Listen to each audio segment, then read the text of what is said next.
नमस्कार। आप सभी लोगों का उत्कर्ष आईएएस में बहुत बहुत स्वागत है।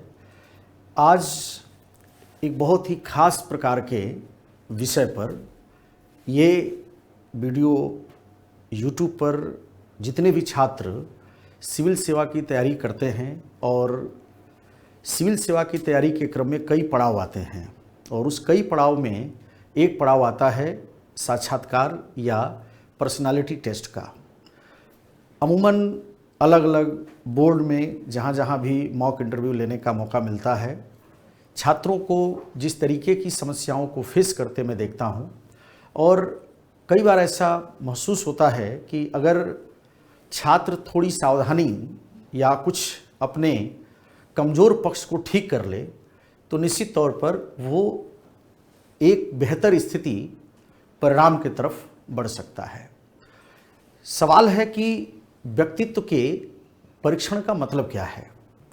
मैं देखता हूँ लंबी लंबी सेशन, लंबे लंबे समय तक आपका ऐसे दौर में उलझना जब आपके पास समय की बहुत कमी होती है, बड़े निश्चित समय में आपको अपने उद्देश्य पूरे करने के लिए प्रयास करने होते हैं, तो कई विद्यार्थी ऐसे हैं जो ये नहीं समझ पाते कि आपके नॉलेज का टेस्ट की प्रक्रिया एक अलग पड़ाव में हो चुकी है जिसको आप मुख्य परीक्षा कह रहे हैं।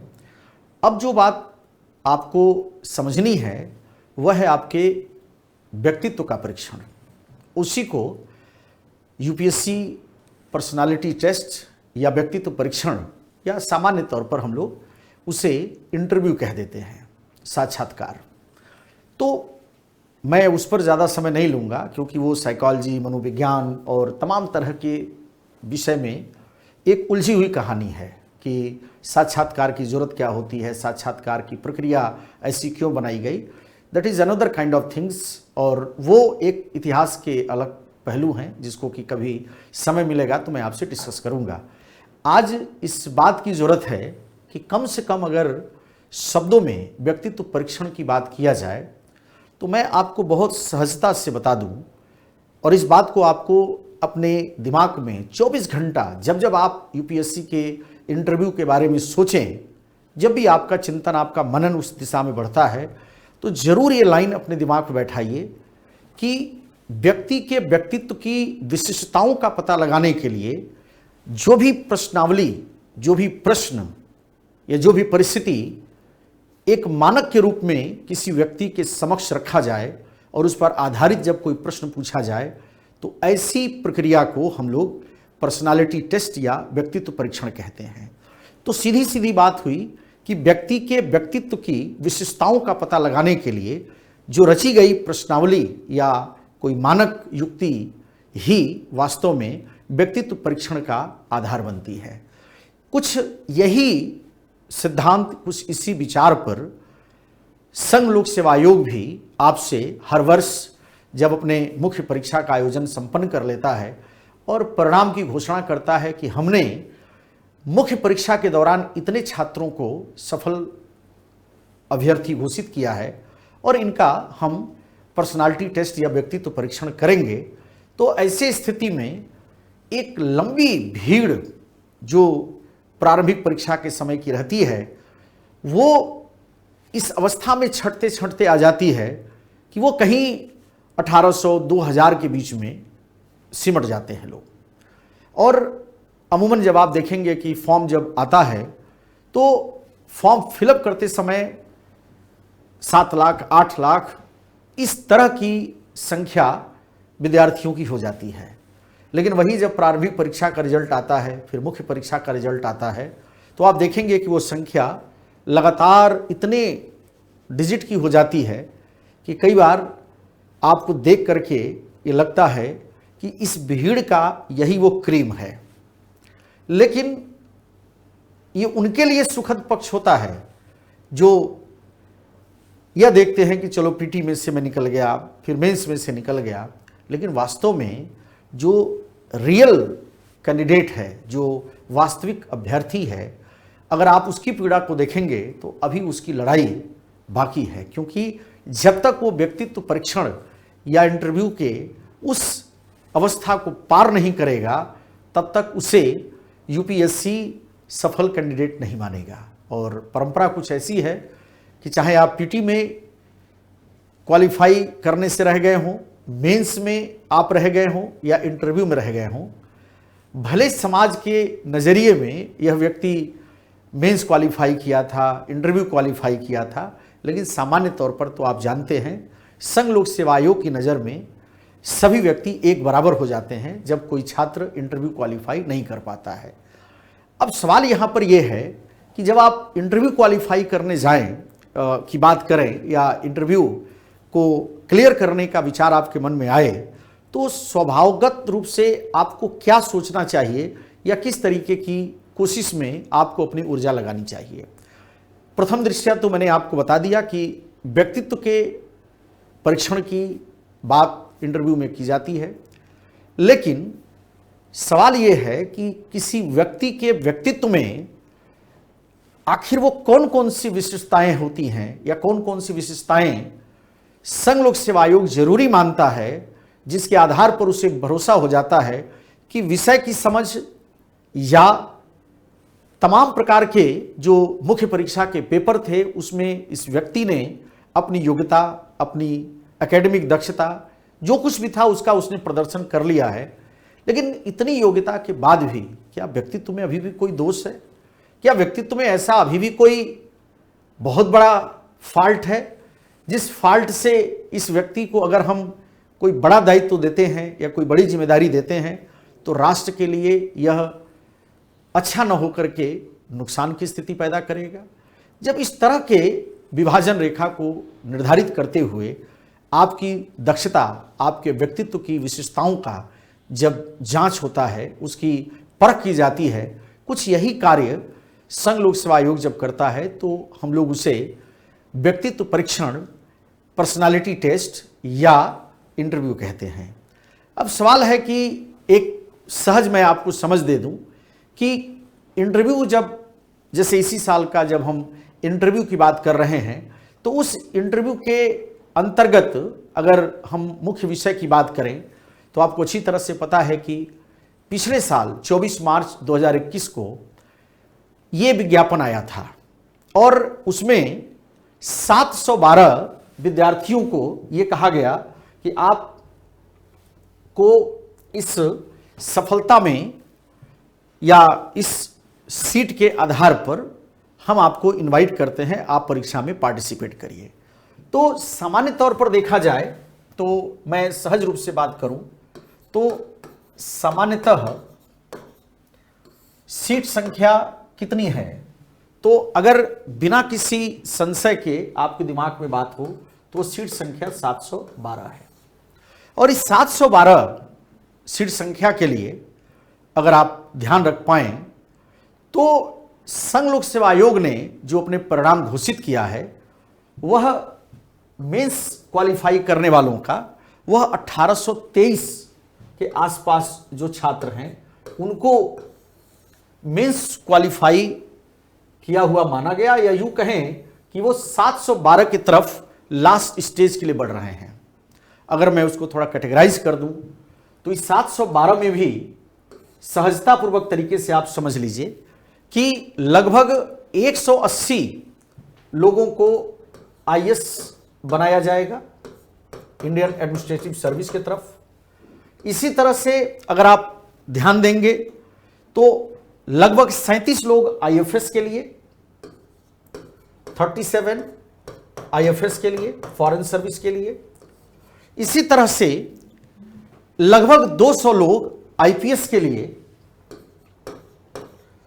ये वो मेजर है, बाकी भी जो ग्रुप ए और ग्रुप बी के सेवाएं हैं उन पर भी ये बात की जाती है।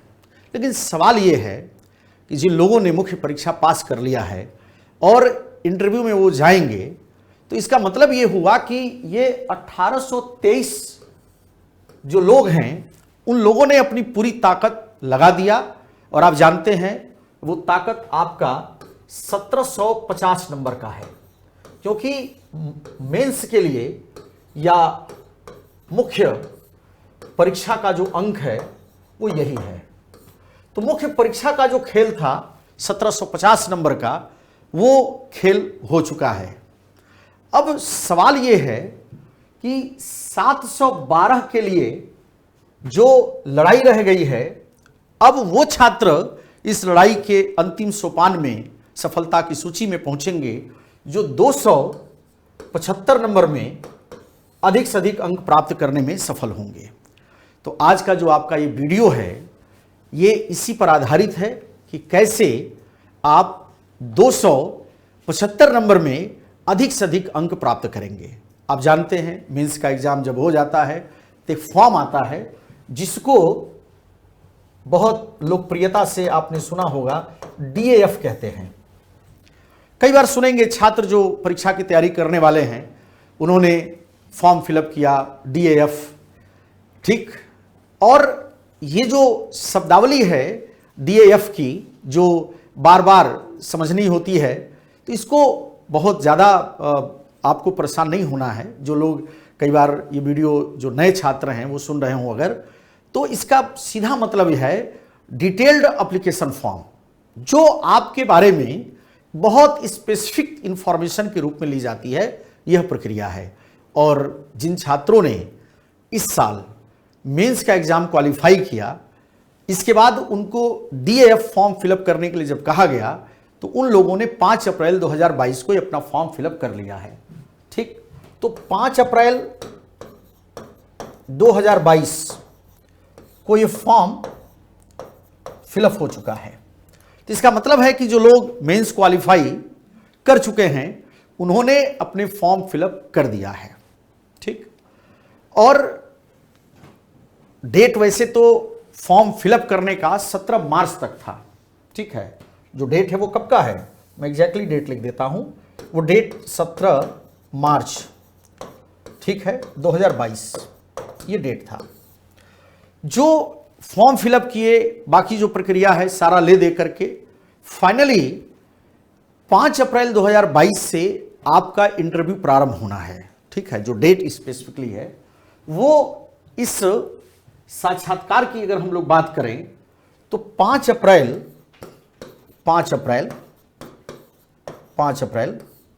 2022 से साक्षात्कार प्रारंभ होगा। साक्षात्कार प्रारंभ होगा।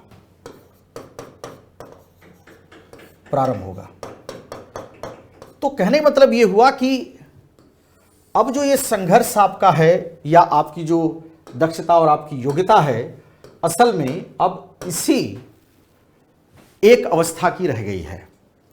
तो जो लोग इस बार इंटरव्यू दे रहे हैं, अगर मैं उनकी बात करूं तो आपको इस 275 अंक में अगर एग्जाम में जाना है या एग्जाम के अंतर्गत आपको अपनी विशेषताओं का प्रदर्शन करना है, तो सवाल ये है कि वो साक्षात्कार की रूपरेखा कैसी होगी। मैं आपको बता दूं कि जो लड़के या जो छात्र 275 नंबर के इस अंक के बहुत अच्छे से प्रबंधन करने में या उसमें अपनी योग्यता का प्रदर्शन करने में या अपने मनोविज्ञान को या प्रश्न की मांग के अनुसार बहुत सहज उत्तर दे करके जिन लोगों ने अपनी बात को रख दिया है, निश्चित तौर पर उन लोगों ने इसका एक परिणाम निश्चित तौर पर बेहतर इसके पूर्व में लोग प्राप्त करते रहे हैं। कई ऐसे लोग आपको मिलेंगे जो आपको इंटरव्यू के दौरान अपनी गलतियों को बताते हुए मिलेंगे। मैं तो चूँकि लगातार हर साल कुछ लोग सफल हुए, कुछ लोग असफल हुए, लेकिन ये सफलता असफलता की कहानी आपको इसलिए शेयर करना ज़रूरी है, इसलिए बताना आपको ज़रूरी है कि अभी आपका समय है। और 5 अप्रैल से जो आपका इंटरव्यू प्रारंभ होने वाला है, अगर मेरे तरफ से आपको कुछ भी हेल्प हो सकता है जो आपके सफलता में योगदान बन सके, आपकी सफलता को सुनिश्चित कर सके, तो इसके लिए मैं अपने को सौभाग्यशाली समझूंगा। क्योंकि आप जिस लड़ाई में एक बहुत मजबूत कड़ी के साथ बढ़ रहे हैं, आपने प्री पास किया, आपने मेंस पास किया और इंटरव्यू में आकर के अगर छोटी सी कमी से आपका मामला रह जाता है, तो मैं चाहूँगा कि वो छोटी सी कमी न रहे और आप निश्चित तौर पर सफल हों। इसी कुछ मकसद को लेकर के आज मैं आपके सामने आपको कुछ सावधानी, कुछ विशेषताएं और कुछ ऐसे मामले को लेकर के मैं आपके सामने बात को रखना चाहता हूं कि कैसे क्रमबद्ध तरीके से आप अपनी बात को समझेंगे। सामान्यतः जब आपका साक्षात्कार होता है तो अगर आप देखें तो बहुत सहज रूप से मैंने ये बात लिखा है कि जब भी इंटरव्यू का विषय आपके मन में आए, साक्षात्कार का आए, तो आप जानते हैं अमूमन 5 लोगों का एक टीम होगा आपके सामने और वो 5 लोग जिसको हम लोग पैनल शब्द का प्रयोग करते हैं, वो पैनल के लोग होंगे। उसमें एक मनोवैज्ञानिक भी हो सकते हैं, एक आपके विषय के विशेषज्ञ हो सकते हैं और भी जो भी उस फील्ड में महारत हासिल किए हुए लोग हैं, उन लोगों का एक बहुत ही शानदार, बहुत ही विशिष्टता के साथ तमाम प्रकार के मानक को ध्यान रखते हुए एक बोर्ड का गठन कर दिया जाता है आपके लिए। अलग अलग बोर्ड होते हैं, कोई एक बोर्ड आपके लिए भी बनेगा और जब आप उस बोर्ड में जाएंगे तो मैंने अभी आपको कहा कि उसमें एक अमूमन, ये कोई मैंडेटरी तो नहीं है लेकिन सामान्यतः देखा जाता है कि लगभग हर इंटरव्यू बोर्ड में एक मनोवैज्ञानिक बैठता है जो कि ये जज करे कि आप कोई बात जो कह रहे हैं उसमें कितनी कृत्रिम भावना है और कितनी उसमें आपके द्वारा कही गई बातों में आपकी यथार्थ प्रवृत्ति शामिल हो रही है। ये बात को ध्यान रखते हुए ये कार्य किया जाता है। तो इसीलिए मैंने आपको बड़े सहज भाषा में लिखा कि पैनलिस्ट आपको हर पहलू के आधार पर परीक्षण करेंगे। तो पहली बात यह कि आप यह ना सोचें कि आपके लिए कोई बहुत स्पेसिफिक प्रकार की चीज की जाएगी। वो कोई भी एक मामला ऐसा पकड़ करके आगे बढ़ सकते हैं जिसको लगे कि शायद आपके लिए वो बड़ा सेंसिटिव मामला हो सकता है कि आप जिस पर बहुत सहज महसूस नहीं कर रहे हैं और वो लगातार उस पर आपको घुमाने की कोशिश कर रहे हैं और कई बार उस पर आपको इतना वो घुमा देते हैं कि आपका आत्मविश्वास कमजोर होने लगता है। और असल में इंटरव्यू, मैंने पहले ही कहा कि जो पूरी की पूरी जो खेल है साक्षात्कार की, वो इसी बात के लिए है कि आपका व्यक्तित्व किस प्रकार का है। इसीलिए जो पैनल के मेंबर हैं, जो पैनलिस्ट हैं, वो हर पहलू के आधार पर आपका परीक्षण कर सकते हैं। इसके लिए आपको तैयार रहना चाहिए। आप देखेंगे कि उस परीक्षण के माध्यम से वो क्या जानना चाहते हैं। तो वो देखते हैं कि आप प्रतिक्रिया कैसे देते हैं, कोई रिएक्शन करने का तरीका क्या है। कई बार हम जैसा सोचते हैं, कई बार वैसा हम बोल नहीं पाते। कई बार हम जैसा बोलते हैं हम वैसा सोचे नहीं रहते हैं। कई बार हम वैसा बोल जाते हैं जिसका इंप्रेशन सामने वाले पर हमारे सोचने के बिल्कुल विपरीत हो जाता है। तो कई बार हम जिस व्यक्तित्व का निर्माण अपने जीवन में किए रहते हैं, कई ऐसी परिस्थितियां आती हैं कि हमारा वो जो संतुलन है विचार का, सोचने का, कहने का और प्रभाव का, ये चारों अवस्थाएं कई बार एक फ्रेम में नहीं रह पाती हैं। इसीलिए मान लीजिए आप एक अधिकारी बनेंगे और स्वाभाविक है आप पर दायित्व होगा, भारत सरकार एक बड़ी बोझ, एक बड़ी जिम्मेदारी आप पर डालेगी। तो स्वभावतः संघ लोक सेवा आयोग ये जानना चाहता है कि आपके प्रतिक्रिया में क्या ऊर्जा है, क्या दूसरे को डिमोरलाइज करने की बार बार कोशिश है, क्या इतनी नकारात्मकता है कि जो व्यक्ति पूरे ऊर्जा से किसी काम को करने के लिए दृढ़ प्रतिज्ञ था, आपके बोलने, आपके कहने और आपके किसी भी बात को समझाने के क्रम में उसके मनोबल को, उसके आत्मविश्वास को आपने गिरा दिया। या कोई ऐसी प्रतिक्रिया भी आप दे सकते हैं जो बिल्कुल संविधान सम्मत नहीं होगा, समाज सम्मत नहीं होगा, धर्म सम्मत नहीं होगा। ऐसे तमाम प्रकार के विचार लेकर के लोग आपसे तमाम प्रकार के डायमेंशन के बल पर आपके व्यक्तित्व के समझने के क्रम में आपकी प्रतिक्रिया से आपके बारे में जानने की कोशिश करते हैं। मैं देखता हूं कि असल जो तैयारी इंटरव्यू की है वो इसी मसले की होती है। कई बार आप देखेंगे कि जब साक्षात्कार में आप गए, आप पहले से ही, स्वाभाविक है इंटरव्यू देने कोई जाता है, मैं जाऊं, आप जाएं, कोई भी जाए, जब आप इंटरव्यू में जाएंगे तो आपके अंदर एक बहुत बड़ा डर विद्यमान रहता है। और मैं बार बार कहता हूं डर बुरा नहीं होता है जीवन में, लेकिन डर से असावधानी पैदा हो, वो डर खतरनाक है।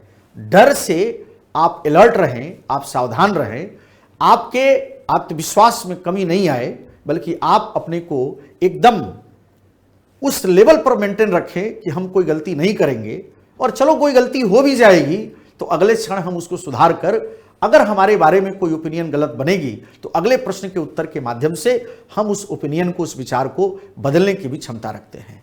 जब इस तरह के विचार पर आप सकारात्मक होकर के कार्य करेंगे तो निश्चित तौर पर आप देखेंगे कि आप बेहतर करने की स्थिति में आ जाएंगे। इसीलिए मैंने कहा कि आप अगर पहली चुनौती महसूस करते हैं कोई, तो प्रतिक्रिया आपकी ऐसी हो, आप किसी प्रश्न के उत्तर देते समय इस बात का ध्यान रखें कि आप वही बात कहें जो बात सहज हो, जो बात सामने वाले को यथार्थ लगे। आप कोई काल्पनिक बात नहीं करें। जैसे मान लीजिए मैं आपसे एक प्रश्न करूं कि आप अगर सिविल सर्वेंट बन जाएंगे, आईएएस बन जाएंगे, तो आईएएस बनने के लिए जो आपने आदर्श बनाए हैं, उस आदर्श को या उस विचार को लेकर के आप व्यवहारिक स्तर पर किस तरह उसको क्रियान्वित करेंगे। अब एक विद्यार्थी ऐसा हो सकता है जो कहेगा नहीं, मैं 100% उस पर खरा उतरूंगा।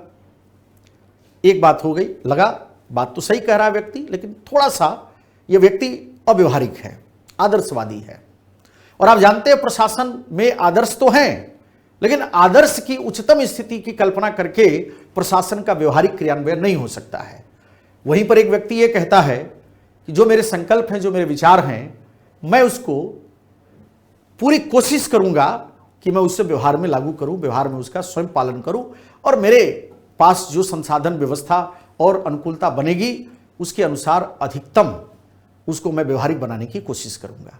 अब एक व्यक्ति ने कहा 100% या 100 या ऐसा कोई शब्दावली प्रयोग करे, और एक व्यक्ति इस तरह के शब्दों का प्रयोग करता है, तो सामने वाले को लगता है कि यह व्यक्ति निश्चित तौर पर समाज के संचालन की व्यवहारिकता का जो वास्तविक पक्ष है उसको ही समझ रहा है।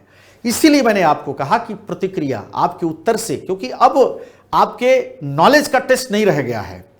अब सवाल यह है कि आपके अंदर बैठा हुआ जो विचार वाला, वो जो मंथन करने वाला, जो आपके अंदर एक दृढ़ता है, आपके अंदर जो एक संकल्प है, आपके अंदर जो कुछ भी अभी तक समाहित हुआ है, अंततः उससे किस तरह का व्यक्तित्व विकसित हुआ है, और वह व्यक्तित्व हमको आगे क्या लाभ देने वाला है। इसीलिए प्रतिक्रिया के माध्यम से, आपके प्रश्न के उत्तर के माध्यम से वो ये जानना चाहते हैं कि आप किस प्रकार के व्यक्ति हैं। और मैं फिर कहूं, इसीलिए मैंने उसके आगे भी शब्दावली प्रयोग किया है, अगर आप ध्यान देंगे, आप किस प्रकार मौके पर तार्किक समाधान प्रदान करते हैं। ठीक, समाधान नहीं, तार्किक। तार्किक का मतलब रेशनल वे में। जैसे आप कोई मामला आपके सामने आता है और उस मामले को सुलझाने की अगर आप कोशिश करते हैं, तो निश्चित तौर पर वह कार्य किसी एक व्यक्ति के द्वारा पूरी तरह संपादित नहीं होगा। आप मान लीजिए किसी व्यवस्था में लगे हैं और उस कार्य करने में एक लंबी कड़ी होती है, कोई एग्जीक्यूशन लेवल पर है, कोई व्यक्ति उसके थ्योरेटिकल प्रोस्पेक्ट पर है, कोई उसको जमीनी स्तर पर जा करके लोगों के साथ कनेक्ट करके उसको कैसे व्यवहारिकता से लागू किया जाए, ये तमाम चैनल उसके उभरते हैं। अब कोई व्यक्ति अगर तार्किकता से अगर समाधान प्रदान करने की कोशिश नहीं करेगा, विचार के स्तर पर उसमें एक तार्किक दृष्टिकोण विकसित नहीं किया हुआ होगा, तो निश्चित तौर पर यह बहुत बेहतरीन क्रियान्वयन नहीं हो सकता। इसीलिए उसके क्रियान्वयन को बेहतरीन करने के लिए स्वाभाविक तौर पर इस तरह की चीज़ों पर ध्यान देने की आवश्यकता होती है। इसीलिए मैंने कहा कि जो मॉक इंटरव्यू होते हैं, जब आईएएस का मॉक इंटरव्यू होता है, अगर आप इसमें लगातार अभ्यास करते रहेंगे, लगातार आप देते रहेंगे, तो निश्चित तौर पर आपकी दक्षता में सुधार होगा। कोई जरूरी नहीं है कि आप किसी मॉक इंटरव्यू में, जो पूरे आप देख रहे होंगे कि एक व्यवस्था बनी हुई है, अलग अलग विशेषज्ञ लोग अपने अपने तरीके से आपके साथ मिलते हैं, बात करते हैं, आपके हेजिटेशन को दूर करते हैं, आपके अंदर जो थोड़ा बहुत कहीं कोई ग्रंथि नहीं खुली हुई है उसको खोलने की कोशिश करते हैं। कोई जरूरी नहीं कि आप वही करें, हो सकता है आपके घर में कोई सीनियर व्यक्ति हो सकता है कि आपके आसपास में कोई विशेषज्ञ व्यक्ति हो सकता है कि आपके घर में ही कोई ऐसा व्यक्ति हो जो आपको बेहतर समझता है और आपके अंदर की बुराइयों को, आपके अंदर की हेजिटेशन को, आपके अंदर की जो भी कुछ चीज़ें हैं, आप उनके साथ भी संवाद करके अपने आप को सुधार सकते हैं। जैसे मैं बार बार कहता हूं, जब ये आईएएस के बोर्ड नहीं बनते थे, मॉक इंटरव्यू नहीं होते थे, अलग अलग संस्थाएं आयोजित नहीं करती थीं, तो उसके पहले भी छात्र सफल होते थे। और वो छात्र सफल इसलिए होते थे क्योंकि उनके अंदर एक ही लगन था कि कोई बैठे, कोई बात करे, कोई बताए कि मैं कहाँ पर गलत हो रहा हूँ। और हम लोग लगातार, पहले हम लोग इतना नहीं था, 2001, 2, 3, 4, 5 के दौर में इस तरीके की व्यवस्था नहीं बन पाती थी, मॉक इंटरव्यू का व्यवस्था नहीं था।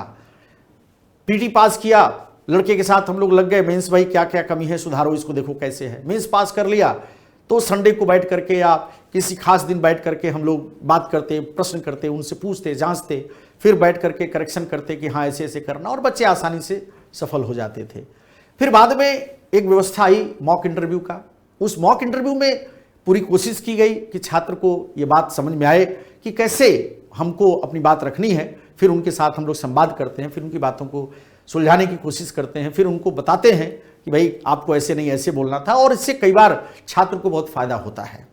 तो मेरे कहने का मतलब यह है कि आपको इस तरीके की बातों पर थोड़ा गहराई से मंथन करना होगा।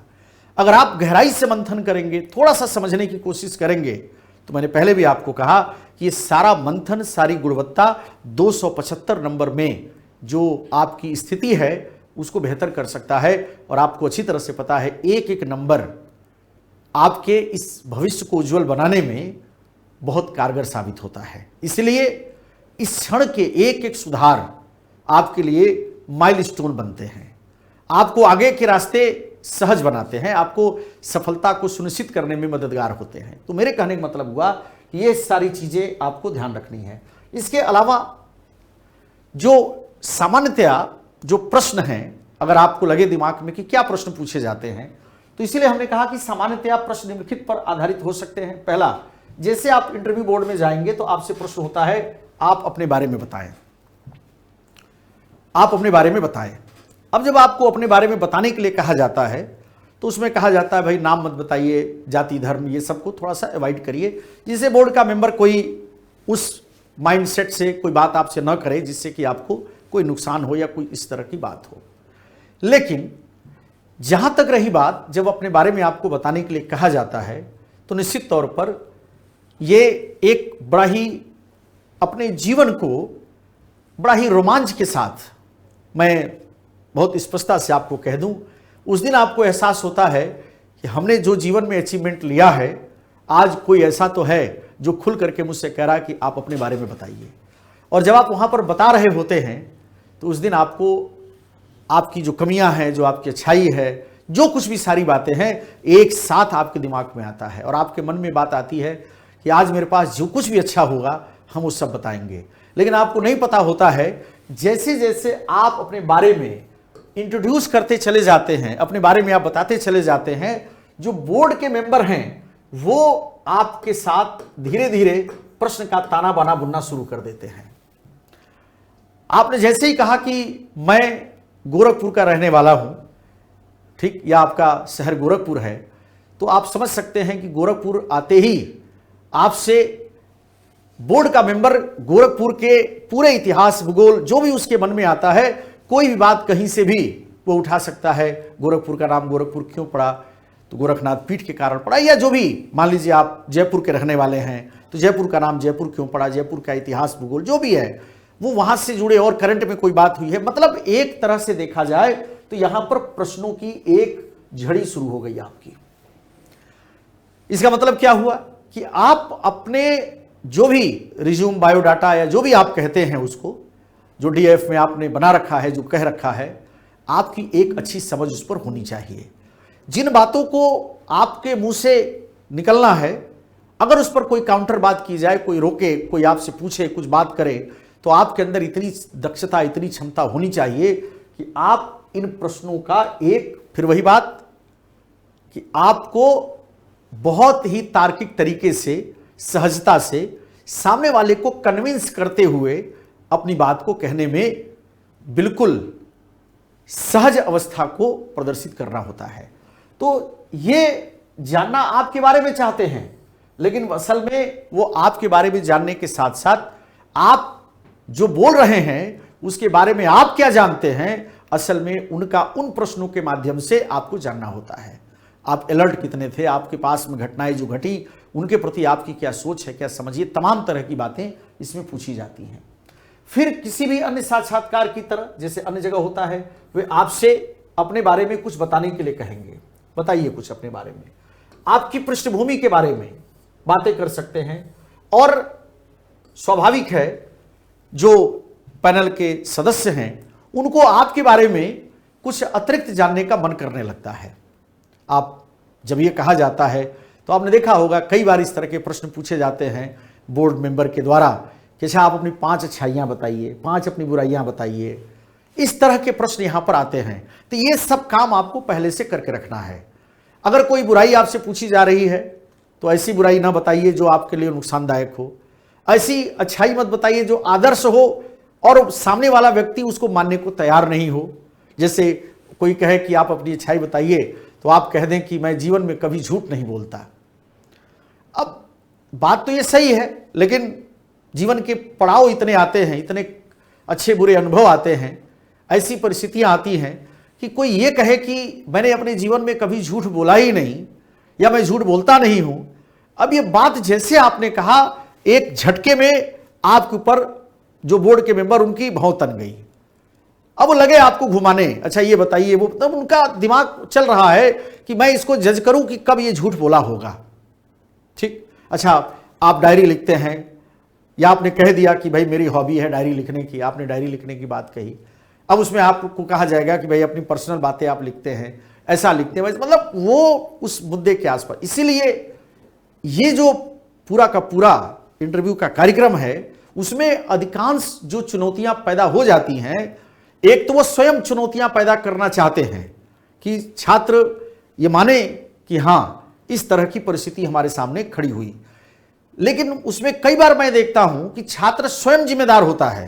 वो ऐसी बात करेगा, ऐसी तरह से मुद्दे उठाएगा कि ऐसा माहौल पैदा कर देगा कि कई बार वो स्वयं उससे नहीं निकल पाता है। इसलिए आदर्श की जो बातें हैं, चूंकि व्यक्तित्व के अंदर आदर्श को संजोए रखना ये बहुत अच्छी बात है, लेकिन ऐसे आदर्श की बात करना जो प्रैक्टिकली संभव नहीं है, कृपया वो सब आप अपनी अच्छाई का हिस्सा बताने की कोशिश अगर करते हैं तो आपको बहुत दृढ़ता से उसे डिफेंड करने का साहस होना चाहिए, अन्यथा कई बार वो आत्मघाती साबित होता है। इसलिए आपको हमेशा यह समझना है, आपके बारे में वो जानने की जब कोशिश करें तो आप इन सब चीजों पर ध्यान दें।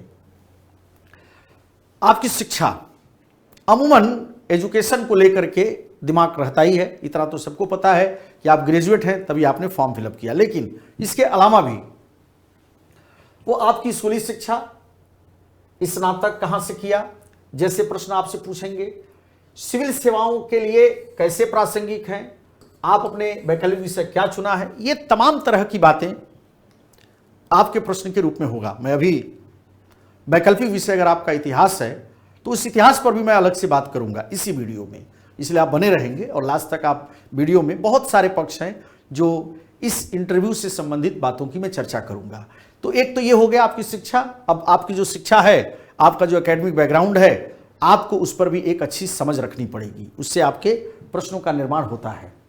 इसके बाद अगर आप देखेंगे ध्यान से तो कई बार जो सामयिक बातें होती हैं, जो करंट अफेयर्स की बातें होती हैं, ये अमूमन छात्रों को बहुत ईमानदारी से पढ़कर समझ करके ध्यान रखने की जरूरत होती है।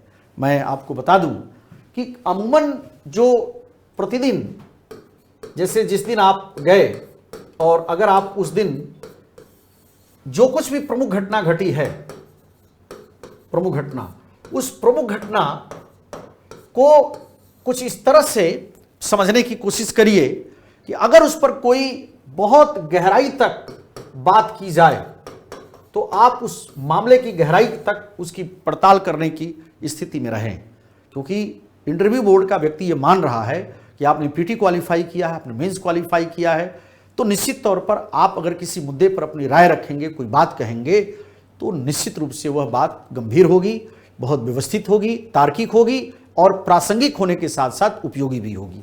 तो ये तमाम तरह की बातें आपसे प्रश्न के दौरान करंट अफेयर्स में पूछा जाता है। इसका मतलब यह हुआ कि केवल मुद्दे को जान लेने मात्र तक आप कृपया सामयिक समझ न माने, कृपया उस पर एक राय बनाने की कोशिश करें, ऐसी राय हो जो सामने वाले को स्वीकार भी हो जाए, वो आपकी बातों से सहमत भी हो, वो कुछ इस तरह से सोचे कि हाँ इस व्यक्ति ने मुद्दे की गहराई को समझा। चाहे कोई भी मुद्दा हो सकता है तत्काल में कोई भिक्षावृत्ति का मामला ऐसा आ गया हो, कोई वेश्यावृत्ति का मामला आ गया हो, या हो सकता है भारत पाकिस्तान के बीच की कोई घटना हो, भारत चाइना के बीच की कोई घटना हो, कुछ भी ऐसी बात हो जो जहां पर लगे कि ये करंट का मामला है और यह एक दृष्टिकोण मांगता है, तो आपको ऑब्जेक्टिविटी के साथ साथ उस मुद्दे की सब्जेक्टिविटी के तरफ भी बहुत खुले मन से समझ विकसित करके ही प्रश्नों का उत्तर देना चाहिए।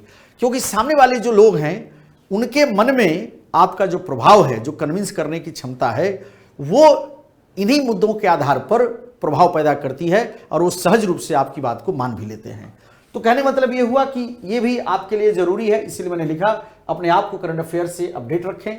पैनलिस्ट किसी भी करंट अफेयर्स पर आपकी राय पूछ सकते हैं और आप इसे कैसे सुधार सकते हैं वे यह भी पूछ सकते हैं आज की सुर्खियां क्या है। ये जो मामला है, जैसे मैंने अभी एक एग्जाम्पल लिया भिक्षावृत्ति का, कोई मान लीजिए उसी दिन कोई बहुत बड़ा स्कैम आ गया या कोई ऐसा जो कोई ग्रुप था जो इस तरह की हरकत करता था, सरकार ने पकड़ा, उस पर कार्रवाई की। अब आपसे कहा जा रहा है कि बताइए भारतीय भिक्षावृत्ति के बारे में आप क्या जानते हैं, तो आपको उस दौरान में भिक्षावृत्ति के ऊपर एक अच्छी समझ के साथ अपनी बात कहने की क्षमता होनी चाहिए। हो सकता है वो पूछ दें कि अच्छा बताइए इसको कैसे सुधारा जा सकता है, क्या किया जाना चाहिए, तो आपकी अपनी कुछ स्पेसिफिक बातें हों जो आप वहां पर समझा सकें।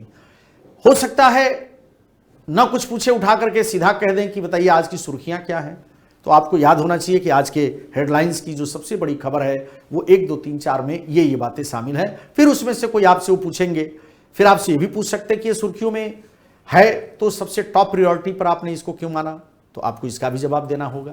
मतलब कोई ऐसा लाइन नहीं है जहां पर आपको यह लगे कि हमने बोल दिया और सामने वाले ने मान लिया। यह स्थिति कम से कम साक्षात्कार बोर्ड के दौरान नहीं होती है।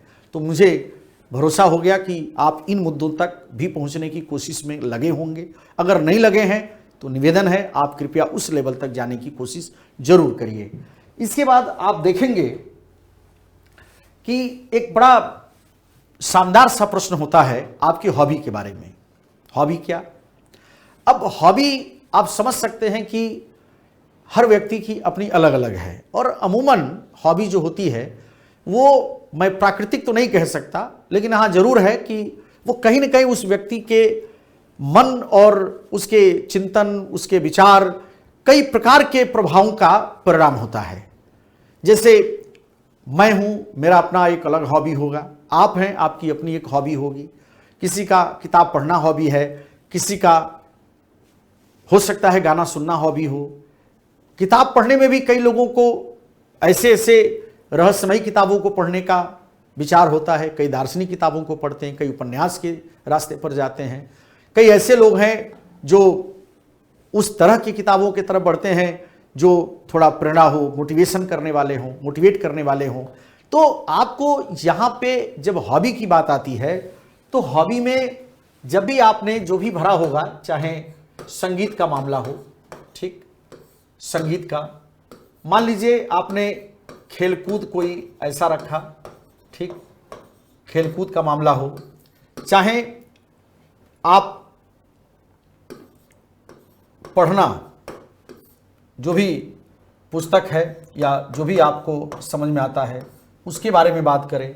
इसके अलावा और भी बहुत सारी चीज़ें हैं जो आपके हॉबी का हिस्सा है। कुछ लोग अच्छी राइटिंग में लिखने की को हॉबी के रूप में लिखते हैं। मतलब बहुत सारी तरह की बातें आपको हॉबी के रूप में आपके आसपास में लोगों को भरते हुए आपने देखा होगा। मेरा विषय ये नहीं है कि आपने हॉबी में क्या भरा। कई लोग आते हैं पूछते हैं कि सर हॉबी में क्या भरें। अब आप सोच करके देखिए, कोई छात्र अगर ये पूछता हो कि सर हॉबी में हम क्या भरें, ये अपने आप में क्या है, थोड़ी दुखद पहलू है, क्योंकि हॉबी आपका है। हाँ, ये मैं ज़रूर बता सकता हूँ या ये बात थोड़ी चर्चा के केंद्र में रखी जा सकती है कि आप हॉबी में ऐसी चीज़ें न डालें जो आपके लिए थोड़ी जानकारी के स्तर पर कम हो, आपके पास उसके विषय में बहुत अधिक पढ़ने का अवसर न मिला हो, या ऐसी सूचनाएं आपके पास न एकत्र हो पाई हों जिससे कि कोई सामने वाला व्यक्ति अगर कुछ पूछे तो आप उसका सही जवाब न दे सकें।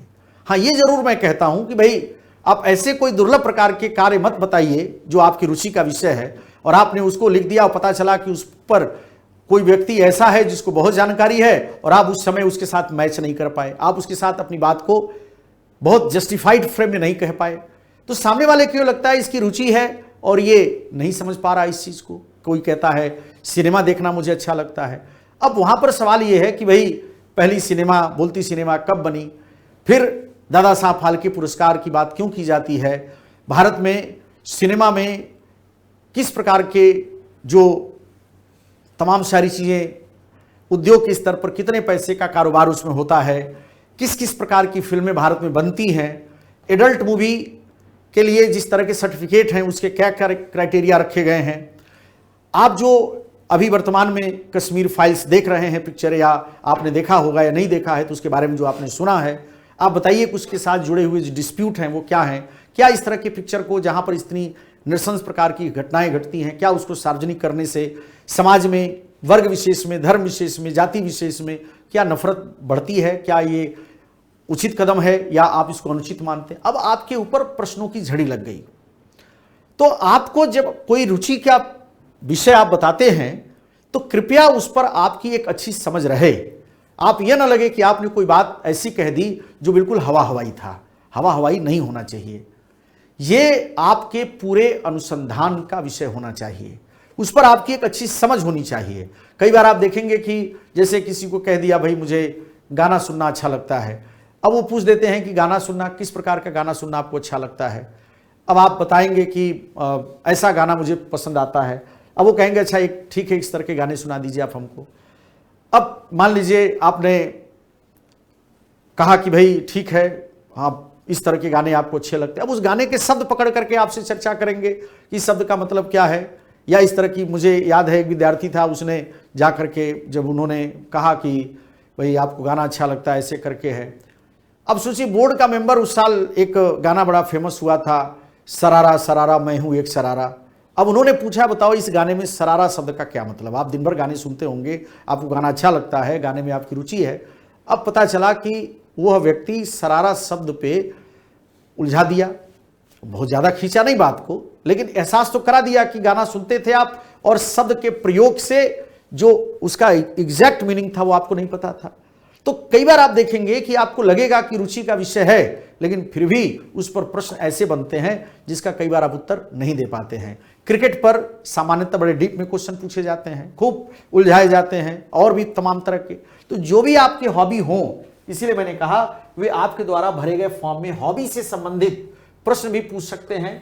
हॉबी के आधार पर सवाल अलग अलग होते हैं जिसके जो हॉबी होंगे।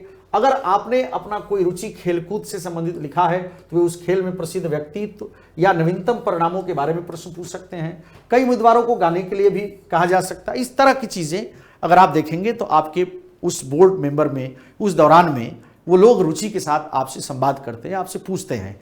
तो ये सब कुछ भी आपको धीरे धीरे सुधारना है, धीरे धीरे तैयार करना है, उस पर आपको सूचनाएं, उस पर संवाद करना और निरंतर इस पर आपको काम करना जब तक कि आपका इंटरव्यू हो नहीं जाता है। ठीक है, तो मुझे लगता है कि ये भी आपको समझ में आ रहा होगा कि इसमें आपको क्या सावधानी बरतनी है।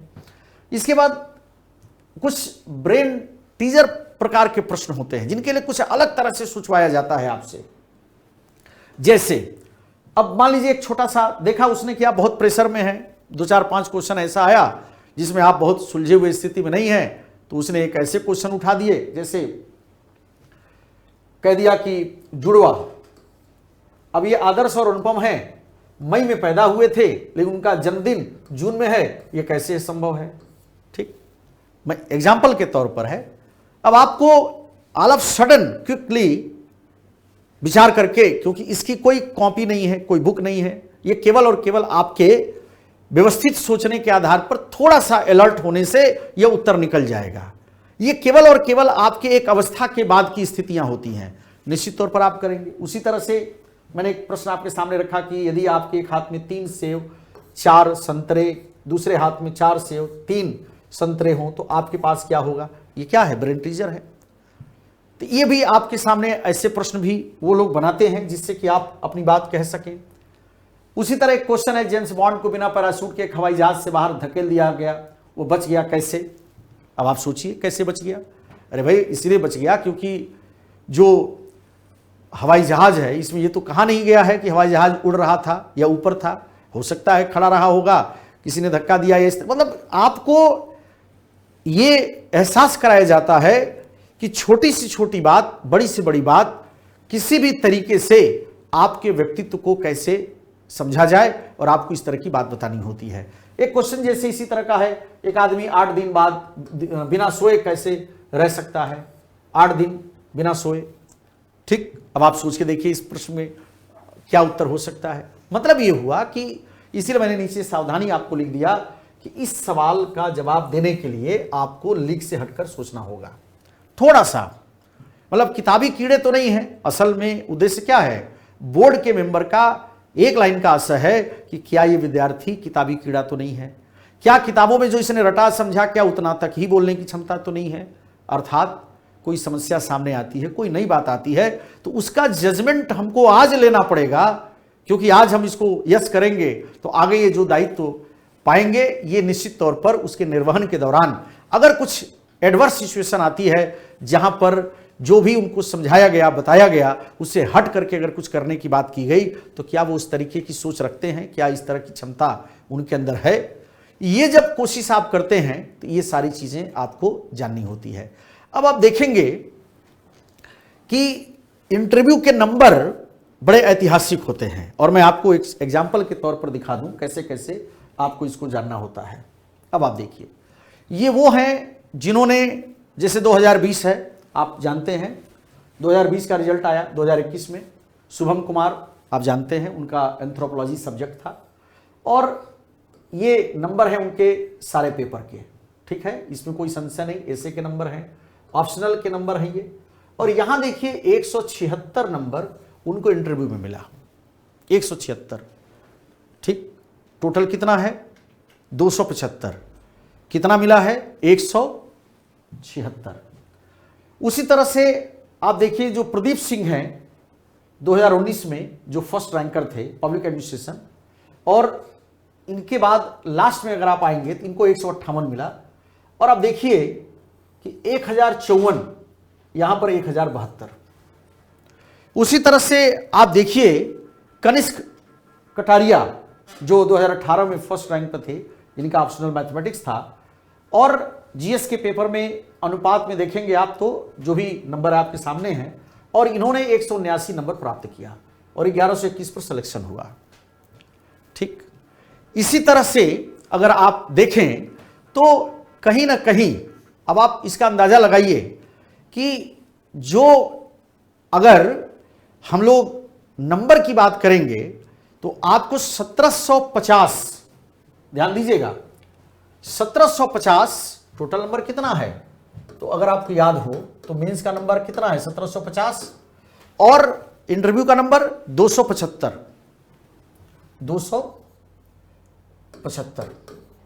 ठीक, अब अगर इसको कैलकुलेट कर लेंगे आप और सहज रूप से इसको आप समझने की कोशिश करेंगे तो ये बात आपको बहुत अच्छे से समझ में आएगा कि 1750 की स्थिति में जो कुछ भी रहा हो, लेकिन 275 की लड़ाई भी इतनी आसान लड़ाई इन लोगों ने नहीं लड़ी है। इन लोगों ने मतलब 2025 में अगर टोटल कर दिया जाए ये नंबर कितना आएगा, ये 2025 इतना अंक आएगा और 2025 में 1054 नंबर है। ठीक, 2025 में 1054, तो इतना तो क्लियर है। अगर आप इसको निकालने की कोशिश करेंगे तो आपको क्लियर होगा कि कितना परसेंट नंबर है ये 2025 में। अगर आप परसेंटेज निकालने की कोशिश करेंगे तो आप अंदाजा लगा सकते हैं 2025 में 1054, 50% तो इसी तरह से 25, 25, 50 और उसके बाद फिर जो भी नंबर अंक बढ़ेंगे, खैर वो विषय नहीं है आपके लिए अभी, बट इतना मैं बताना चाहता हूं कि मोर देन 50%, 54, 55 इस तरीके से जो नंबर आपको दिखता है उस तरीके से जो अंक बनाए जाते हैं, अगर परसेंटेज की बात किया जाए या उनके इवैल्यूएशन की तरफ आप बढ़ेंगे तो आप देखेंगे कि ये जो आपके इंटरव्यू के मार्क्स हैं, ये जो इंटरव्यू के मार्क्स हैं इसमें 176 देखिए, यहां पर भी है 193 है। ये सारे के सारे लगातार जो टॉपर्स हैं मैं उनकी बात कर रहा हूं। तो कहीं ना कहीं अगर आप परसेंटेज निकालने की कोशिश करेंगे तो आपको दिखेगा 1121 हो, 1126 हो, 1120 हो, ठीक, ये सारे। और आप ये भी देख सकते हैं कि 2020-2021 के 19 के दौरान में जो अंकों की तालिका है या जो इसमें मिलने वाले जो नंबर हैं वो इधर थोड़े से कम हुए हैं, ये अगर ध्यान दे रहे हो आप, क्योंकि इधर तक 1121 है और यहां पर 1054 है। इसीलिए मैंने कहा कि इतने माइन्यूट ऑब्जर्वेशन की तरफ नहीं जाना है, ये आपका काम नहीं है, ठीक। वो 10, 20, 25 नंबर, 50 नंबर ऊपर नीचे जो फाइनल सिलेक्शन की लिस्ट होती है उसमें आता है, ये इशू नहीं है। इसी तरह से आप देखें, अगर थोड़ा और आप इसको करिए, टीना डाबी 2015 फर्स्ट रैंक पॉलिटिकल साइंस उनका सब्जेक्ट, और यहां पर उनको 195 नंबर मिला।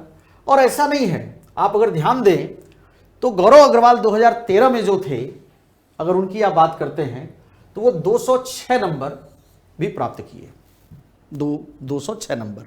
मतलब ये हुआ कि जो अंक तालिका आप देख रहे हैं इंटरव्यू का 193, 190, 173, ये जो भी लोग हैं इन्होंने भरपूर तरीके से अपनी दक्षता, अपनी योग्यता और तमाम, और ऐसे भी लोग हैं, इनमें कुछ लोगों से व्यक्तिगत तौर पर भी भेंट है हमारी, जिनके साथ संवाद में जब उनके इंटरव्यू के बारे में बात की जाती है या कभी मिलने का मौका मिला और उनके साथ डिस्कशन की गई, तो उसमें निकल करके आया कि कई बार उनके सामने ऐसे भी प्रश्न आए कि 3-3, 4-4 प्रश्न के उत्तर वो यह कहते हुए पार कर गए कि मैं इसमें अनुकूल नहीं हूं या इसका जवाब नहीं है मेरे पास।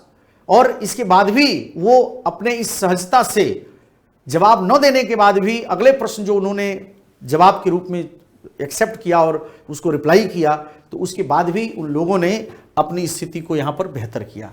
तो मेरा आपको समझाने के पीछे का आशय यही है कि ये जो सारे के सारे मैंने बोला, ये सारी जो स्थिति है ये आपके समझ में आ रहा होगा कि किस तरह से 2015 में देखिए 5वें रैंक पर थे शशांक त्रिपाठी, संस्कृत लिटरेचर था उनका सब्जेक्ट, और 172 नंबर यहाँ पर इनको प्राप्त हुआ। तो 172, 184, 193, 198 इस तरह के नंबर आपको लोगों को प्राप्त होते हुए दिखा, और इस तरह से आप अंदाजा लगा सकते हैं कि इंटरव्यू के दौरान आपको ये सब बातों का ध्यान रखना होता है। अब सवाल ये है कि साक्षात्कार क्यों लिया जाता है।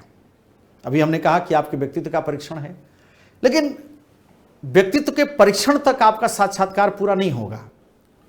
व्यक्तित्व में भी अगर मैं कैटेगराइज करने की कोशिश करूं यहां से, तो बहुत सहज तरीके से जो 275 अंक के साक्षात्कार की बात की जाती है, तो अगर मैं यहां से सहज रूप से मैं लिखना शुरू करूं और साक्षात्कार क्यों लिया जाता है, अगर मान लीजिए ये लाइन क्यों लिया जाता है, मान लीजिए ये प्रश्न आपके दिमाग में मुझे डालना है, क्यों लिया जाता है।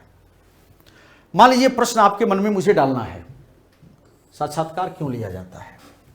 तो साक्षात्कार लेने के पीछे पहले ही आशय तो क्या है, अगर आईएएस की बात किया जाए तो इसमें तो कोई संशय नहीं कि 275 नंबर में आपको अधिकतम अंक प्राप्त करना है, ये तो आपका एजेंडा हो गया।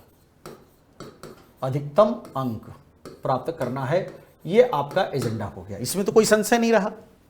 लेकिन जो ये 275 अंक है, अगर उसको आप कैटेगराइज करेंगे तो पहली बात आप देखेंगे कि उसमें एक विषय आपका जो मुख्य मामला है वो है आपका सब्जेक्ट। दूसरा आप देखेंगे, ऐसी बात मत करिए जो संविधान के विरुद्ध कोई बात जाती हो, आप उसके विषय में करें। कई बार आप बात करेंगे तो सरकार जो भी हो, चाहे पूर्व की हो चाहे वर्तमान की हो, किसी भी सरकार के विरुद्ध आपको अपनी भावना व्यक्त करते समय सावधानी बरतनी है। कोई ऐसी बात आप न करें जो धर्म, किसी भी धर्म की भावना के विपरीत जाए, आपको इस प्रकार की बात पर बात करनी है। इसी तरह से हो सकता है कि आपके साक्षात्कार के दौरान वो इस बात पर भी आपसे विचार करे, आपसे मंथन करे कि देश के समक्ष क्या चुनौतियां हैं। आप बताइए, देश के समक्ष क्या चुनौतियां हैं, आप उसको ध्यान रखें। क्या चुनौतियां हैं, इसको लेकर के आपके राय की बात हो सकती है। सामान्यतः इस तरह के प्रश्नों का एक अंबार लगा रहता है, इस तरह की बातों में वो आपका जजमेंट लेते हैं। इसी तरह से भारत की भौगोलिक सीमा के बारे में आपको बिल्कुल निर्बाध रूप से जानकारी रखनी होगी। भारत की भौगोलिक सीमा, भारत की भौगोलिक सीमा। अब ये मैं बताना उचित नहीं समझता कितने देश पड़ोसी हैं, क्या हैं, ये अवस्था नहीं रही आपकी। हाँ, इतना जरूर है कि बाय द वे मान लीजिए कि अगर आप इसमें आपके दिमाग में चल रहा हो कि मुझे यहाँ पर मान लीजिए एक देश पाकिस्तान आपके दिमाग में है, एक देश चाइना है, चीन है, इसी तरह से एक देश बांग्लादेश है, ठीक, बांग्लादेश, मान लीजिए ये देश आपके दिमाग में आ गया, और भी जितने सारे हैं। अब जब ये देश की बात आएगी तो निश्चित तौर पर आपसे ये बात रहेगा कि आपकी दृष्टि में पाकिस्तान और चाइना की अगर हम बात करें तो दोनों में भारत के लिए कौन सबसे ज्यादा गंभीरता से उसकी गतिविधियों को या उसके व्यवहार को या उसकी कार्यशैली को समझने की आवश्यकता है। या अगर लेमैन भाषा में बात करूं तो आपसे पूछा जा सकता है कि भारत को दोनों में से खतरा ज्यादा किससे है।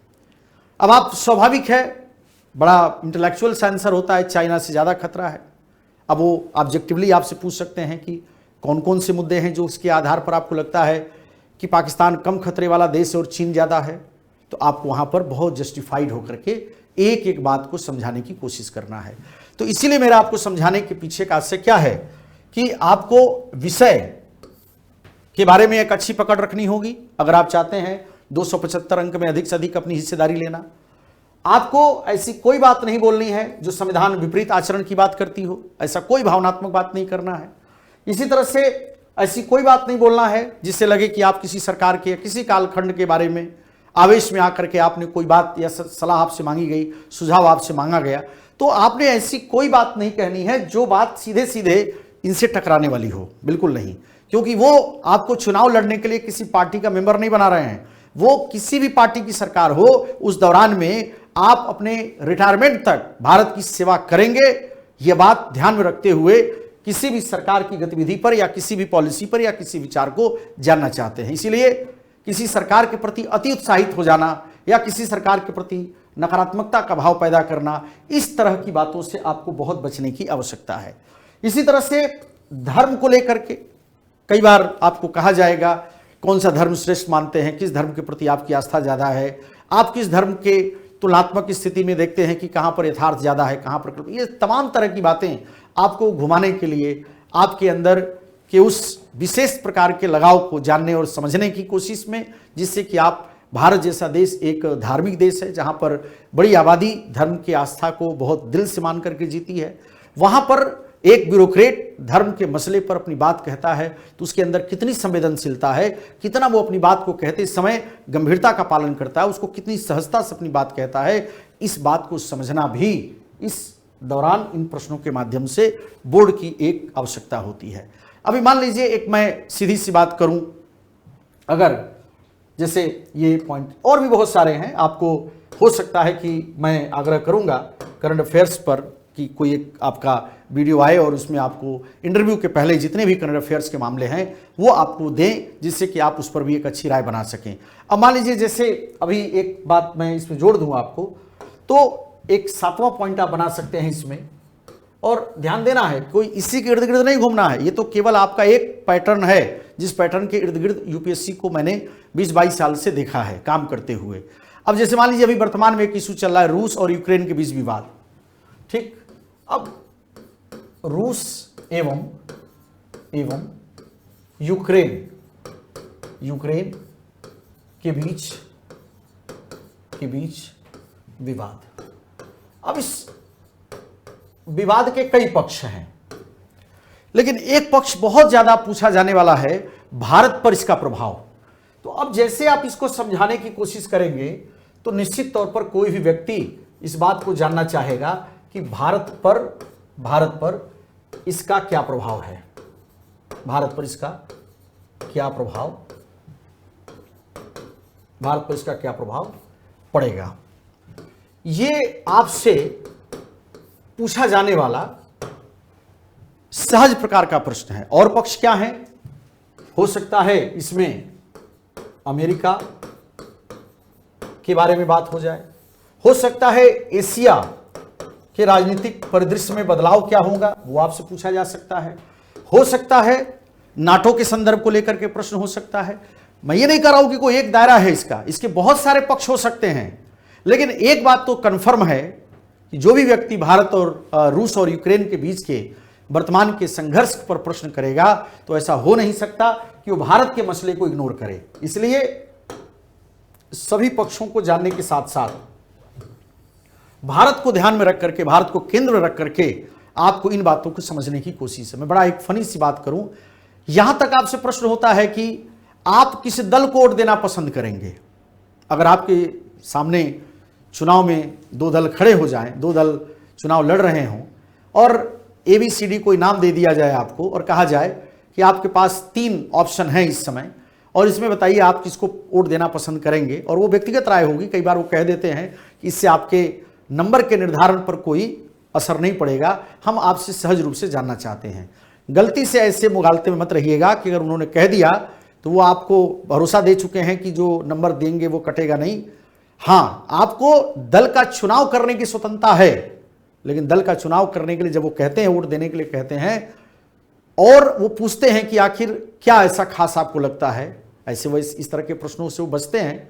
लेकिन कई बार ऐसी परिस्थिति पैदा हो जाती है, कई बार पॉलिटिकल साइंस का कोई विद्यार्थी है और वो राजनीतिक मसले पर, सिद्धांत पर, विचार पर, लोकतंत्र पर बात करते करते वो यहां तक पहुंच जाते हैं कि लोकतंत्र का जो सबसे एक सहज समझ रखने वाली बात होती है उसमें होता है मतदान करना। तो मतदान करते समय किसी व्यक्ति को क्या चयन करना चाहिए, क्या विचार रखना चाहिए, और उसी क्रम में कड़ी आते आते यहां तक बात आ जाती है कि आप अगर वोट डालेंगे तो इस प्रकार के दलों में किस दल को आप अपना वोट देना सही मानते हैं। अब उस दौरान में आपको लगा कि मुझे तो पूरी लिबर्टी मिली है, मैं अपनी बात कहूं, पता चला जितनी बात आपने ऊपर किया उसमें कोई ऐसी बात आपने संदर्भ में रखा कि धीरे धीरे आपके बारे में उनकी राय बदल रही है। इसलिए आप किसी दल को पसंद करिए, क्योंकि आप लोकतंत्र में निश्चित तौर पर आप वोट देते हैं, लेकिन आप वोट देते हैं उसके कारण जो होने चाहिए वो बहुत ही लॉजिकल होने चाहिए। सामने वाले व्यक्ति को आप जब बताएं तो उसको एहसास हो कि आप बहुत कुछ कहने जा रहे हैं। तो मेरे आपको समझाने के पीछे का जो आशय था इंटरव्यू के दौरान में वो यही था कि कम से कम इस तरह की चीज़ों को आप ध्यान रखें। आप अपने जो भी बैकग्राउंड है, आपने जो कुछ भी तैयारी के क्रम में कर रखा है, जो कुछ भी आपके पास में है, उन सब के प्रेजेंटेशन के क्रम में निश्चित रूप से आप बहुत संतुलित होकर, बहुत तार्किकता के साथ, सामने वाले व्यक्ति पर कोई बात थोपे नहीं, आप बिल्कुल व्यवहारिक होकर के अपनी बात को कहने की कोशिश करें। अब एक सहज प्रश्न आपके मन में आएगा, जैसे मान लीजिए कुछ विद्यार्थियों का जो प्रश्न है, मैं लगातार जो आप लोग मेंस क्वालिफाई करने के बाद जो प्रश्न भेजते रहते हैं या इस तरह की बात करते हैं कि इतिहास अगर किसी को ऑप्शनल हो तो वो क्या करे। अब यहाँ से जिन लोगों का इतिहास वैकल्पिक विषय है, चूंकि उनका भी प्रश्न है इसमें, तो मैं जोड़ देता हूं कि हिस्ट्री जिसका वैकल्पिक विषय हो उसको क्या करना चाहिए। अब स्वाभाविक है, अगर मैं यहां पे आपको एक तस्वीर दिखा दूं, अब देखिए हिस्ट्री ऑप्शनल का सक्सेस रेट क्या है। अगर ये आपको जानना हो कि हिस्ट्री के सक्सेस रेट क्या रहे तो 2012 में आप देखेंगे कि 2090 विद्यार्थी अपीयर हुए, उसमें 174 लोग रिकमेंडेड हुए हिस्ट्री के लिए और 8.3% लोग सफल हुए। उसी तरह से 2013 में अगर देखेंगे तो 1303 ही लोग थे, उसमें 100 विद्यार्थी थे और सफल होने वाले 7.7 थे। 2014 में 102 विद्यार्थी थे और 6.5 सक्सेस रेट है। इसी तरह से 5.6, 5.5, 5.5 और ये वो लोग हैं जो 2017 में 40वें रैंक पे, 2017 में 187 रैंक पे, 2015 में 40 रैंक पे, 2015 में 133 रैंक पे, 51 रैंक पे, ये वो लोग हैं जिन्होंने हिस्ट्री के माध्यम से विषय में सफलता प्राप्त की, या जो भी उन्होंने किया, ये सारी चीज़ें आपके सामने हैं। और अगर आप ये देखेंगे तो बहुत सहज रूप से मैं आपको बता दूं कि अगर आपका इतिहास विषय है तो इतिहास विषय, इतिहास का मतलब यहाँ पर क्या है? इतिहास का मतलब यहाँ पर वैकल्पिक विषय से है। अगर इतिहास आपका वैकल्पिक विषय है तो बोर्ड का व्यक्ति तो स्वाभाविक है, वो ये जानना चाहता है कि भाई आपका वैकल्पिक विषय क्या है। अब आपने जैसे कहा कि मेरा वैकल्पिक विषय इतिहास है, तो पहला प्रश्न, मतलब मुझे तो लगता है कि ये लाइन एक तरह से निर्धारित लाइन हो गई है। जैसे आपने कहा आपका वैकल्पिक विषय इतिहास है, तो पूछते हैं कि इतिहास में कौन सा खंड या पार्ट आपको ठीक लगता है। ठीक, पहली लाइन में क्या है? पहला प्रश्न आपका क्या होगा उनका? बिल्कुल, मैं इसलिए ये सब लाइन बोल रहा हूं कि वहां पे आप जा करके कोई बात ऐसी ना महसूस करें कि अरे यार इन्होंने ऐसा क्यों पूछ दिया। उत्तर क्या होगा वो विषयवाद की बात है, लेकिन लाइनें जो होती हैं वो 100% यही लाइन होती है कि इतिहास में कौन सा खंड या पार्ट आपको अच्छा लगता है। तो पहला प्रश्न जो आपका होगा, इतिहास में कौन सा खंड या पार्ट, कौन सा खंड या भाग आपको अच्छा लगता है, भाग आपको रुचिकर लगता है, रुचिकर लगता है। अब उन्होंने पहली लाइन में पीट दिया आपको। अब यहां पर जैसे ये लाइन कही जाती है, फिर मैं कह रहा हूं कि 95%, 96% तक, रेयर में मैं देखा हूं कोई 2-3 विद्यार्थी ऐसा हो जो मेरे पकड़ के बाहर हो। मेरी बात अगर करते हैं तो मैं तो 100% कह सकता हूं। जैसे ये प्रश्न पूछा जाता है, अधिकांश विद्यार्थी कहते हैं मुझे आधुनिक भारत का भाग ठीक लगता है। जैसे पूछा गया कौन सा भाग? आधुनिक भारत। ये बहुत सहजता से कहा जाने वाला पार्ट है सामान्यतः। अब जैसे आपने कहा आधुनिक भारत, चूंकि 4 आपको पता ही है, part A, part B, first second paper आपके हुए हैं, और ancient, medieval, modern, world history 4 section है, इसमें कोई नई बात तो है नहीं। अब कुछ नहीं, किसी को मान लीजिए बोर्ड के मेंबर में कोई इतिहास का विशेषज्ञ नहीं है। अगर इतिहास का विशेषज्ञ है तब तो भाई लेवल और बड़ा हो सकता है। अगर मान लीजिए सामान्य व्यक्ति भी अगर हो तो आपसे पूछता है कि आधुनिक काल की शुरुआत 1707 से क्यों हुई, तो एक प्रश्न का फ्लो क्या हुआ कि आधुनिक काल की शुरुआत, आधुनिक काल की शुरुआत 1707 से क्यों, 1707 से क्यों। अब यहां पे उत्तर क्या होगा, वो जब आप लोग वीडियो देख करके अपने प्रश्न को वहां पूछेंगे तो उसके लिए अलग से सेशन आपको चला दिया जाएगा। इस तरह के प्रश्नों का उत्तर कैसे आपको देना चाहिए, क्या इसके पीछे की रूपरेखा है, वो भी मैं डिस्कस कर दूंगा। लेकिन आज मैं वीडियो को इतना लंबा नहीं रखना चाहता जिससे कि वो बोझिल लगे आपको। तो एक तो ये प्रश्न होता है, सामान्यतः प्रश्न होता है। दूसरा, इसी में आपसे प्रश्न किया जाता है कि आधुनिक का क्या मतलब होता है। दूसरा प्रश्न क्या हो, तीसरा प्रश्न क्या है, आधुनिकता का क्या आशय है, क्या आशय है। पहली बार कई लोगों को तो लगता है, जैसे चूंकि मैं खुद भी जहाँ जहाँ मॉक इंटरव्यू बोर्ड में बैठता हूँ वहाँ पर इसी तरह के प्रश्न मैं भी पूछता हूँ, और कई बार मैं देखता हूँ कि विद्यार्थी ऐसा लगता है जैसे कि पहली बार वो सोच रहा हो इस लाइन पे। नहीं, ये सब काम आपको करके जाना है। बहुत फ्रिक्वेंट पूछा जाने वाला क्वेश्चन, गांधी जी की भारत की स्वतंत्रता में क्या योगदान है? क्या कहा मैंने? अगर चौथा प्रश्न मैं कर दूं,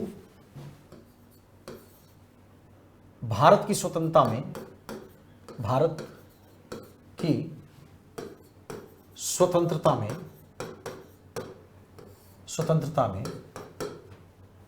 भारत की स्वतंत्रता में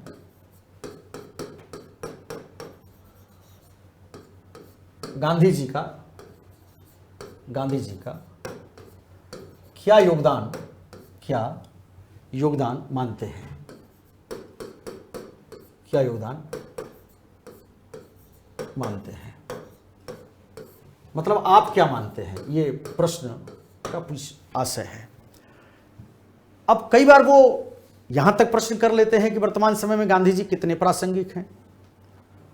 क्या गांधी जी को भारत की वर्तमान पीढ़ी उस स्तर तक समझने में जागरूक हो पाई है, या क्या गांधी जी को पढ़ते समय, समझते समय आपके मन में गांधी जी को लेकर के कोई विचार बना, या गांधी जी को आप अपने दृष्टि से किस तरह समझते हैं? ऐसे तमाम तरह के प्रश्नों का एक जाल बुना जाता है आपके सामने। इसी तरह से बात बढ़ते बढ़ते यहां तक भी आती है कि गांधी जी और सुभाष चंद्र बोस में मतभेद क्या थे। तो कई बार इस तरह के प्रश्न भी आपसे होंगे। गांधी जी एवं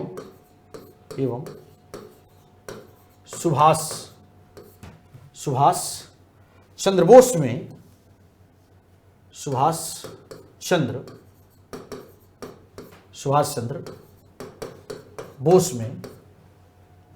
में मतभेद, क्या मतभेद थे?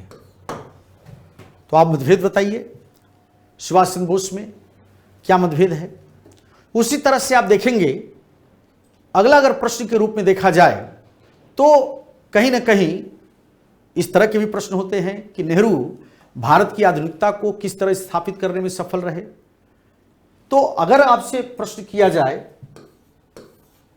पंडित नेहरू भारत को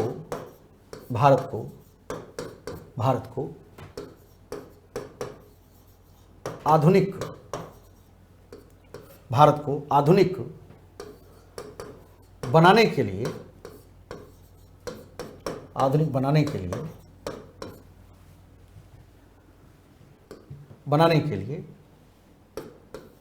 किस प्रकार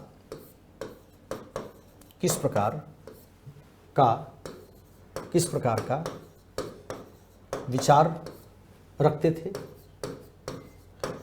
अगर इस तरह की चीज आपसे पूछी जाए तो आप समझ सकते हैं कि बहुत ही सुलझा हुआ, बहुत एनालिटिकल नहीं, लेकिन फिर भी संदर्भ को ध्यान रखते हुए। कई बार ऐसा प्रश्न होता है कि भारत का विभाजन टाला जा सकता था, अगर देखा जाए तो अगला प्रश्न, क्या भारत का विभाजन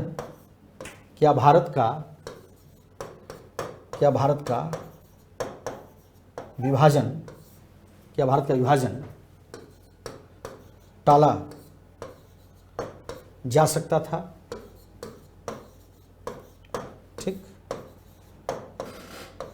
टाला जा सकता था। तो आपको बताना पड़ेगा कि विभाजन के पीछे की जो परिस्थितियां वो क्या हैं।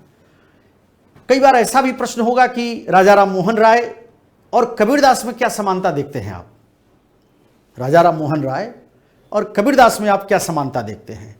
तो यहां पर अगर प्रश्न के लैंग्वेज की तरफ बढ़ा जाए तो हमने कहा कि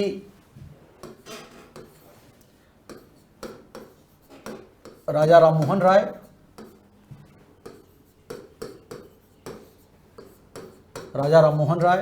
और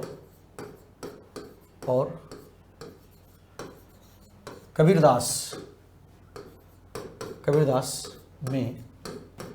में समानता, समानता एवं असमानता, दोनों कुछ भी हो सकता है, असमानता बताएं। अब जब इस तरह की बात होगी तो आप समझ सकते हैं आपको किस तरह के फ्रेम में अपनी बात कहनी होगी। इसी तरह से बंगाल राष्ट्रवाद का प्रमुख केंद्र क्यों था, यह भी प्रश्न हो सकता है। बंगाल राष्ट्रवाद का, बंगाल राष्ट्रवाद का प्रमुख केंद्र क्यों था,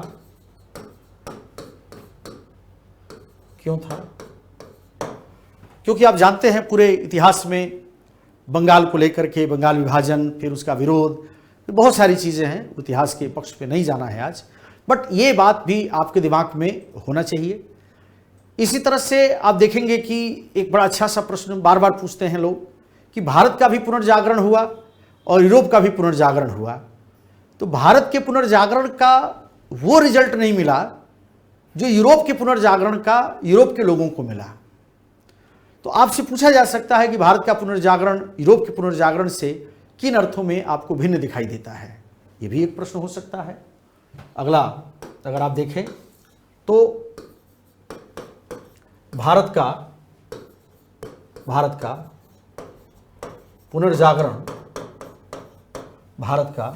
पुनर्जागरण यूरोप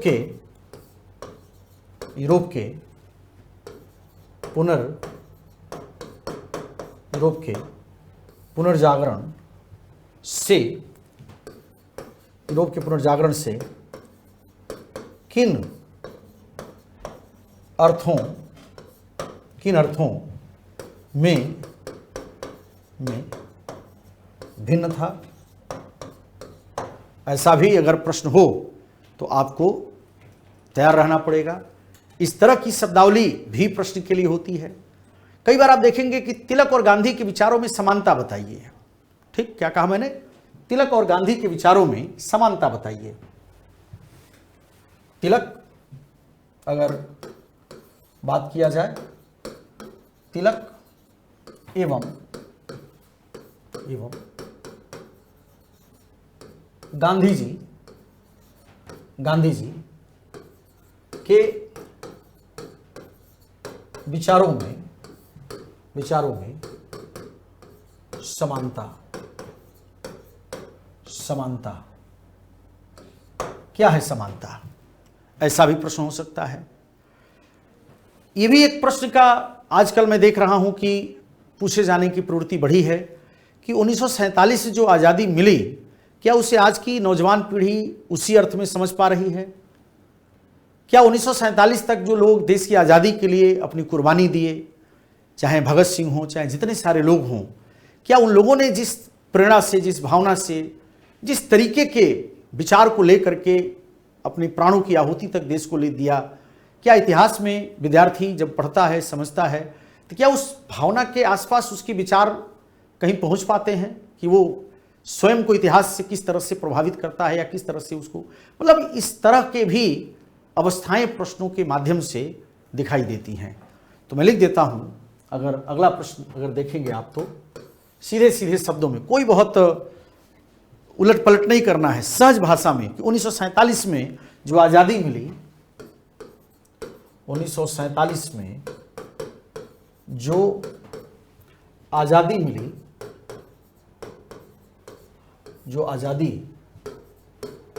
मिली, ठीक है, जो भी भारत को मिली, आज़ादी मिली, क्या उससे आज की मिली, क्या उसे आज की नौजवान पीढ़ी या नौजवान पीढ़ी, ठीक, जो उसका अर्थ है नौजवान पीढ़ी, उसी अर्थ में नौजवान पीढ़ी,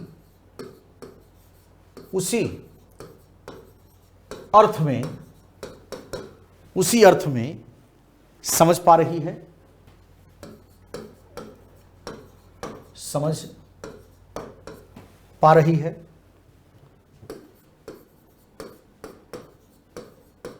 ठीक। तो इस तरह के प्रश्न आपको मिलेंगे।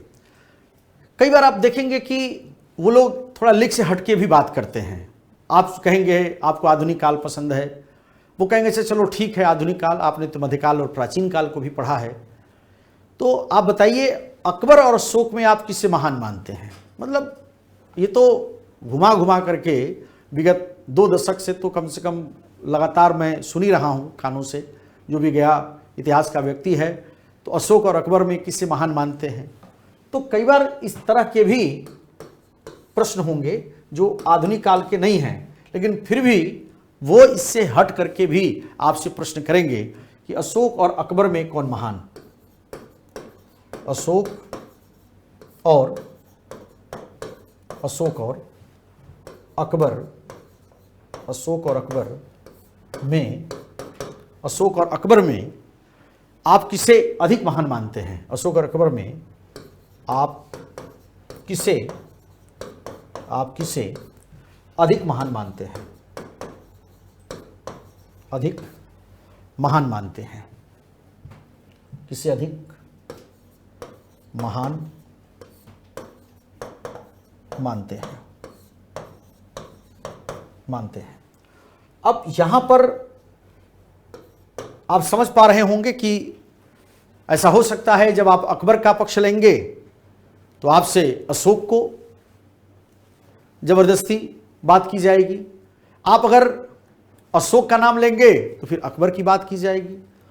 तो आपके अंदर इतना पोलाइट वे में अपनी बात कहने की दक्षता हो कि जिसका भी आप पक्ष लेंगे, अगर किसी का पक्ष आपने नहीं लिया परिस्थिति अनुसार, तो उसके बारे में भी आपकी बात कहने का जो ढंग है वो सामने वाले को ये न लगे कि आप अपने विचार से इतनी दृढ़ता की स्थिति में हैं कि आप दूसरे की योग्यता को समझ नहीं पा रहे हैं।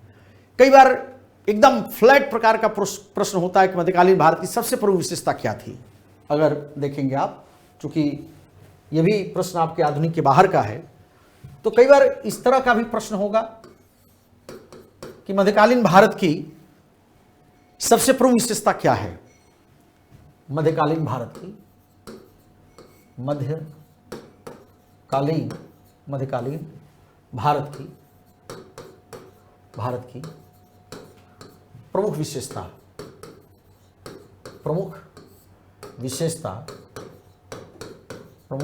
विशेषता क्या थी? अब आप बताइए उनको किस तरह की विशेषताओं पे आपकी दृष्टि होनी चाहिए। और मैं फिर कह रहा हूं आपको, इतने प्रयासों के बाद भी आपके अंदर जो रचनात्मकता है, जो क्रिएटिवनेस है, जो बात कहने का ढंग है, और जो बोर्ड का मेंबर है, वो ऐसा नहीं कि वो ये अपेक्षा करता है कि आप ब्रह्मांड में सभी प्रकार की बातों को जानते हैं, ये संभव भी नहीं है।